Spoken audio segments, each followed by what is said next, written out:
مسجد اقصی کی طرف منہ کر کے 17 مہینے میرے نبی نے نماز پڑھی ہے۔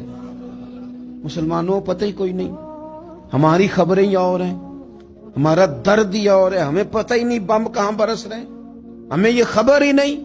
اور میں اس دور میں تقریریں کر رہا ہوں جہاں سوتوں کو جگانا نہیں پڑتا، جاگتوں کو جگانا پڑتا ہے۔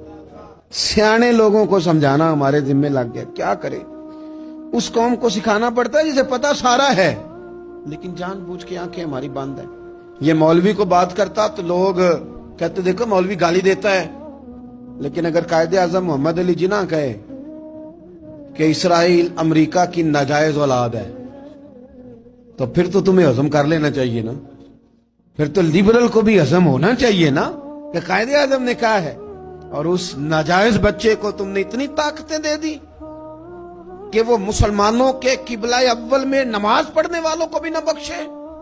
کہاں گئی تمہاری وہ انسانی حقوق کی بڑی بڑی تنظیمیں، کدھر گئی؟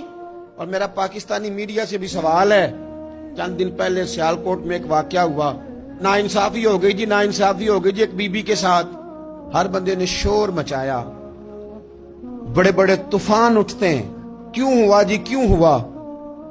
تو مسجد اقصی کی توہین ہو گئی تو پھر طوفان کیوں نہیں اٹھا؟ ٹاک شو کیوں نہیں ہوئے؟ بحثیں کیوں نہیں ہوئی؟ میں اس موم بتی مافیا کا کیا کروں؟ ان لبرل لوگوں کا کیا کروں؟ ان کے سپورٹروں ووٹروں کا کیا کروں؟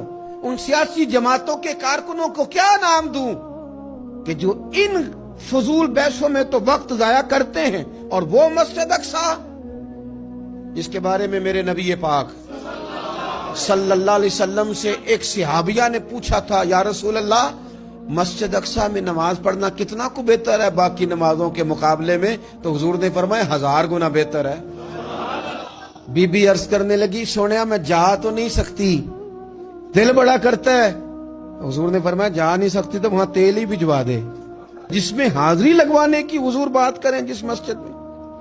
اور نبی پاک علیہ السلام نے فرمایا خاص کر کے سفر کرنا ہوا تو 3 مسجدوں کے لیے کرنا، ایک مسجد حرام بیت اللہ کے لیے، ایک مسجد نبی کے لیے، اور تیسرا مسجد اقصی کے لیے۔